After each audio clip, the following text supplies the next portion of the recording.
Como dice el proverbio chino, que vivas en tiempos interesantes y siempre parece que aquí en Israel ocurre algo interesante. Hola, soy Daniel Simán, estás viendo Straight Up en los estudios de JNS aquí en Jerusalén, Israel. ¿Qué pasa ahora? Eventos muy dramáticos como Trump y Netanyahu prometieron la semana pasada. Esto es lo que sabemos hasta ahora. Las reuniones en Sharm el-Sheikh, que comenzaron la semana pasada, han dado lugar a un acuerdo sobre la primera fase de la propuesta de Trump. Hamás liberará para este domingo a los 20 rehenes israelíes vivos, todos en una sola etapa. Hamás también entregará los cuerpos de los 28 rehenes asesinados para el lunes. Diariamente llegarán a Gaza 4 toneladas más de comida desde 7 puntos, incluido el cruce de Rafah con Egipto. Prevalecerá un alto al fuego, Hamás depondrá y entregará sus armas. Una vez hecho esto, Israel se retira de las áreas en Gaza hasta el parámetro predeterminado. No se retira completamente, sino a una zona fuera de donde se encuentra actualmente. Israel liberará a 2,000 terroristas cuando ocurran estas cosas. Sus nombres aún no se han definido. Después, comienzan las conversaciones sobre cómo cumplir con los otros elementos de la propuesta. El desmantelamiento total de Hamás y sus capacidades militares. ¿Quién controlará la zona? ¿Cómo se llevará a cabo la reconstrucción de Gaza? ¿Cómo podrán salir los gazatíes que así lo deseen y a dónde irán? Estas preguntas siguen sin resolverse. Además, la cuestión de la autodeterminación palestina y el futuro de un posible Estado también está por negociarse. Hay condiciones para cada una de estas cosas que deben cumplirse y que Israel ya ha aceptado. Ahora, sabemos que Trump también vendrá a Israel para hablar ante el Knesset en algún momento de la próxima semana. Supongo que también lo llevarán a ver las áreas cerca de la Franja de Gaza, las comunidades judías e israelíes atacadas el 7 de octubre, hace 2 años. Es importante recalcar aquí que Israel ha dejado absolutamente claro que Hamás será completamente desarmado y que sus líderes deben abandonar la Franja de Gaza. No se liberará a los principales terroristas ni a quienes participaron en las atrocidades del 7 de octubre. La autoridad palestina no participará en Gaza bajo las condiciones actuales. Y no habrá un Estado palestino de ninguna manera considerado en este momento hasta que cumplan con los criterios que Estados Unidos estableció en la propuesta de Trump. Mientras tanto, el terrorismo sigue. Hamás continúa intentando matar israelíes. Anoche, 9 intentaron secuestrar soldados israelíes en Gaza y atacaron una posición. Todos fueron abatidos. Y también anoche en Judea y Samaria, miembros de Hamás también intentaron atacar a soldados israelíes allí. Así que estas cosas siguen ocurriendo. Las naciones árabes que la semana pasada hablaron sobre crear una fuerza musulmana tipo OTAN, eso se ha desvanecido. La Unión Europea de repente decidió congelar los esfuerzos que estaban planeando para boicotear a Israel. Y Occidente, enfrentando crisis internas existenciales, solo demuestra que los discursos que dieron en Nueva York hace apenas un mes fueron solo teatro político, más que actos de sustancia. Es el equivalente diplomático de usar una cufilla, una señal de virtud sin sentido. Y de repente, nadie habla más sobre el hambre y el genocidio en Gaza. Es muy simbólico que la liberación de nuestros rehenes ocurra en la víspera de Simchat Torah, la fecha en el calendario hebreo en que comenzó la guerra hace 2 años. Y esto potencialmente pondrá fin a la guerra después de 2 años. Israel ha pagado un alto precio en la guerra iniciada hace más de 2 años. Más de 900 hombres y mujeres de nuestras Fuerzas Armadas murieron en combate. Esta es nuestra generación más grande, que gracias a su convicción, determinación y sacrificio nos permitió llegar al punto en el que estamos hoy. Este es un logro importante en sí mismo para Israel. Porque durante años en el gobierno nos decían que no podíamos llevar a cabo una guerra a largo plazo, que solo podíamos continuar durante 2 semanas, 3 semanas, tal vez un mes. Nuestro ejército no puede sostener una guerra prolongada, mucho menos por meses.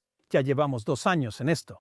Nos dijeron que el público israelí, aunque en cada una de las rondas que comenzaron en Gaza, desde la retirada de la Franja de Gaza en 2005, hubo 19 rondas. Cada vez que los ciudadanos del sur de Israel dejaron muy claro al gobierno que quieren que el gobierno termine con esto, ya no están dispuestos a vivir bajo amenaza terrorista y fuego de misiles. Pero cada vez Israel sentía que no podía, porque habría presión internacional, porque el ejército no puede continuar con una guerra tan prolongada. Bueno, esta generación demostró que el ejército sí puede. La población en Israel respaldó sus declaraciones antes de decirle al gobierno que podemos resistir y soportar una guerra tan prolongada.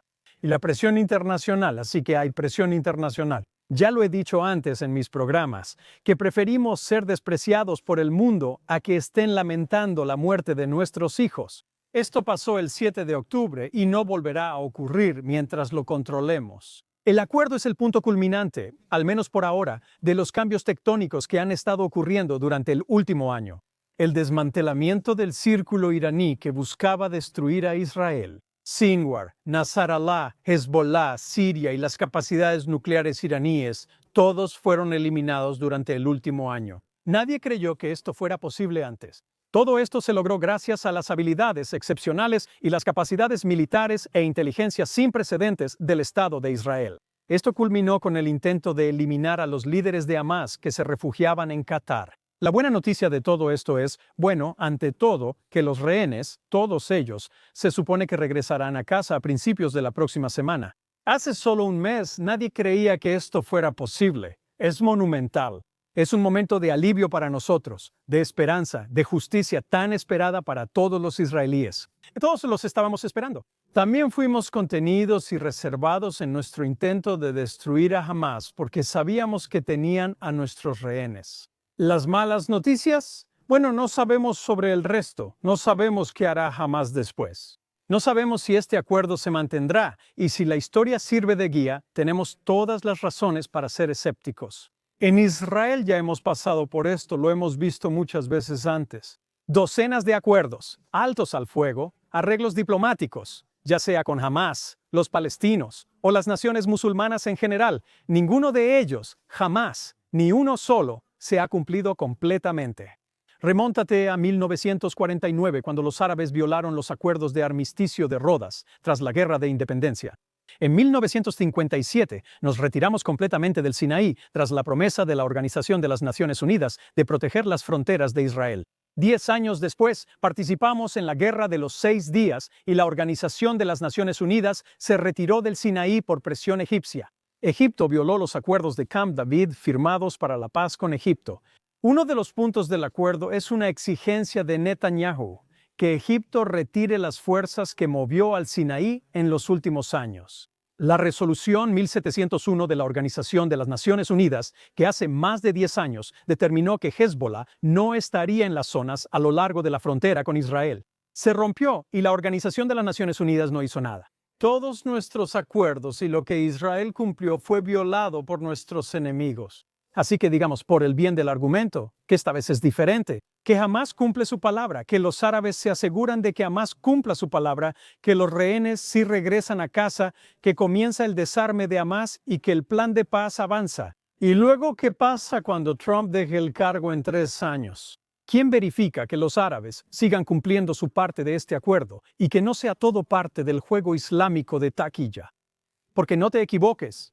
Este acuerdo, este momento, esta esperanza frágil está construida sobre la presencia de Trump, su influencia, su imprevisibilidad, su disposición a redibujar el mapa y señalar el doble juego que están jugando los árabes. ¿Y si él ya no está en la sala?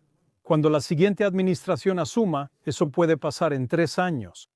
Posiblemente una administración con una visión del mundo diferente, un conjunto de prioridades distinto, una tolerancia al riesgo diferente. ¿Sobrevivirá el plan? ¿Se mantendrá la presión? ¿O volveremos al mismo ciclo de apaciguamiento, negación y teatro diplomático? Esto no se trata solo de hoy. También se trata de mañana y del futuro. Sobre si el mundo está listo para enfrentar la realidad del Islam político, la duplicidad de sus líderes y el costo de fingir que la paz se puede construir sobre ilusiones. En cuanto a Netanyahu, si sus críticos tienen razón y realmente solo piensa en sí mismo, entonces él, estoy seguro, entiende esta cosa. Esta guerra es su legado. El 7 de octubre está grabado en la línea de tiempo de su liderazgo. Un acontecimiento que la historia no va a ignorar. Pero lo que ocurrió tras el 7 de octubre y en los últimos 2 años es muy diferente. La transformación de Israel en una potencia regional, una nación que no solo defiende sus fronteras, sino que también redefine la dinámica global. Ese es el legado que está creando ahora. Ya no es solo sobre la supervivencia de Israel. Se trata de nuestra influencia, de reescribir las reglas. Y parte de ese legado es su negativa a aceptar las viejas certezas. La idea, por ejemplo, de que Hezbollah siempre será una amenaza en Líbano y Siria, que Israel siempre debe jugar a la defensiva. Esas suposiciones se están destruyendo ahora. Todo inició con el ataque en Qatar. La doctrina de Netanyahu es una de disrupción, de redefinir lo que Israel es capaz y posible de hacer. Lo admires o no, este cambio es innegable. Israel no solo está reaccionando, está liderando, y el mundo está observando, como vemos, con todos esperando en fila para este acuerdo. Lo que nos trajo aquí fue entrar en la Franja de Gaza, a pesar de que hace solo un año nos decían que no podíamos entrar en Rafah, que no podíamos ir a otras zonas ahí. Hace solo unos meses nos dijeron que no podíamos entrar en la ciudad de Gaza, pero Israel lo hizo.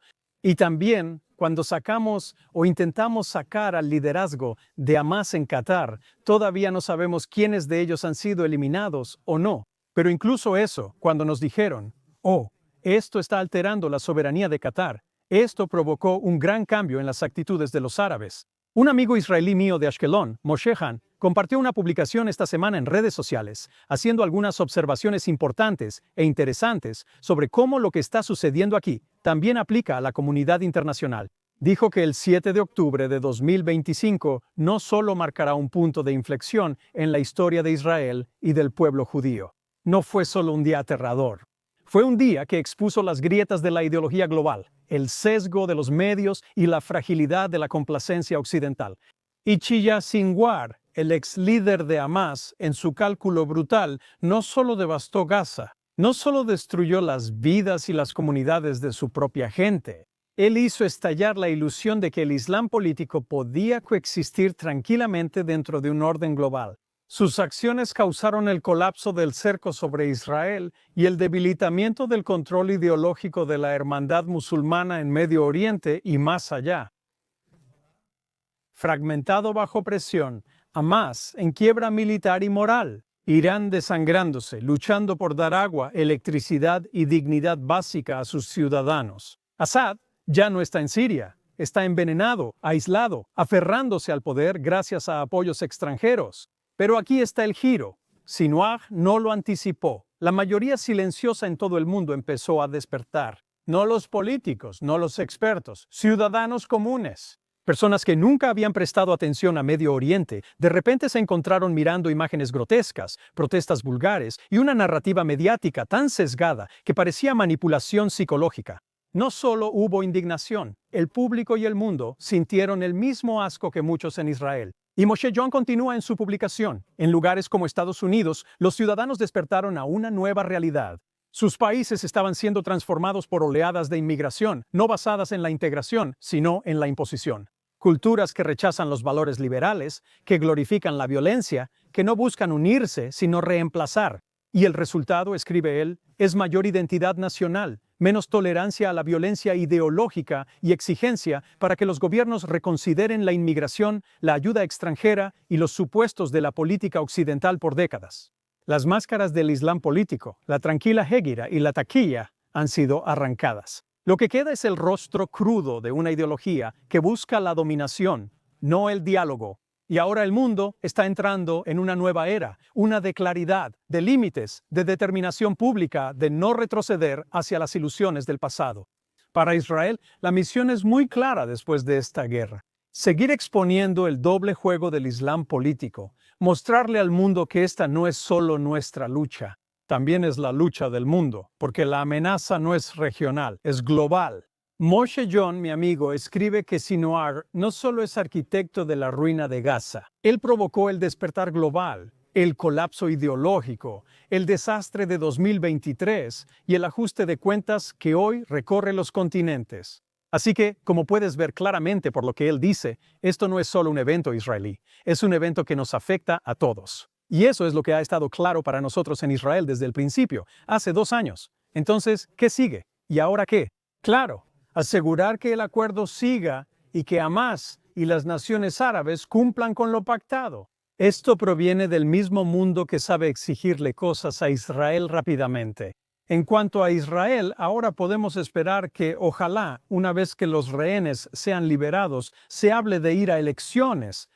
Antes de las elecciones, podremos finalmente llorar a nuestros muertos, no solo a los rehenes fallecidos que regresarán, sino también, como dije, a los más de 900 soldados israelíes y a las familias devastadas. Ahora realmente podemos, porque quizás sabemos que la guerra ha terminado, que tenemos tiempo para pensar en todas las pérdidas, apreciar lo que se nos ha dado aquí, apreciar la vida que tenemos en Israel y llorar a esos soldados que han caído en batalla.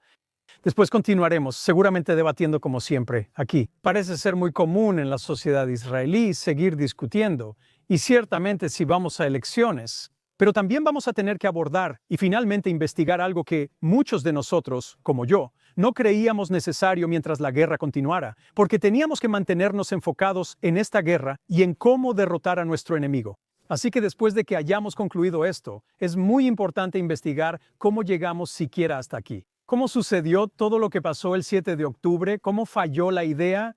¿Cómo falló el Estado de Israel en su objetivo más importante?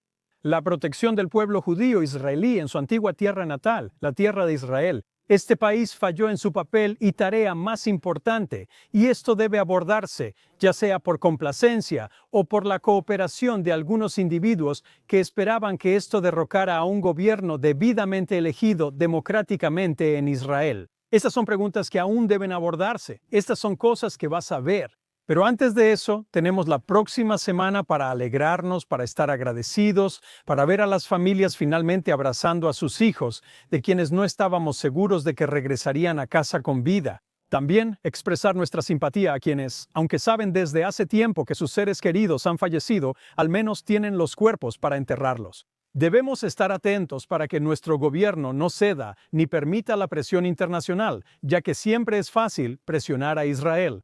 Es fácil decirle a los judíos que hagan más concesiones, no más concesiones. Y esto le queda muy claro a nuestro gobierno. No van a ver que se oponga a Netanyahu.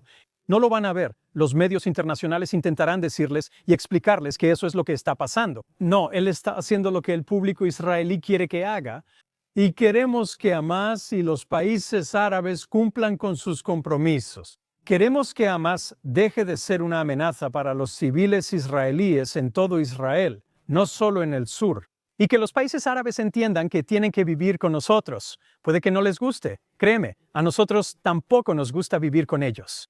Pero vivimos con ellos, no representamos una amenaza para ellos. Pero de ahora en adelante les vamos a hacer la vida muy incómoda si siguen intentando destruir el Estado de Israel. Esa es para nosotros la lección de hace 2 años. El pueblo israelí salió de esto más decidido, más enfocado en lo que se necesita hacer para la protección de nuestros hijos en el futuro. Y si al mundo no le gusta, bueno, tienen problemas más grandes que deben atender. Gracias por estar con nosotros hoy. Ojalá la visión optimista para la próxima semana se cumpla y podamos abrazar a nuestros rehenes. Que tengan unas felices fiestas. Simchat Torah que se acerca este año será una de gratitud. Muchas gracias. Soy Daniel Simán y están viendo Straight Up en KNS Televisión.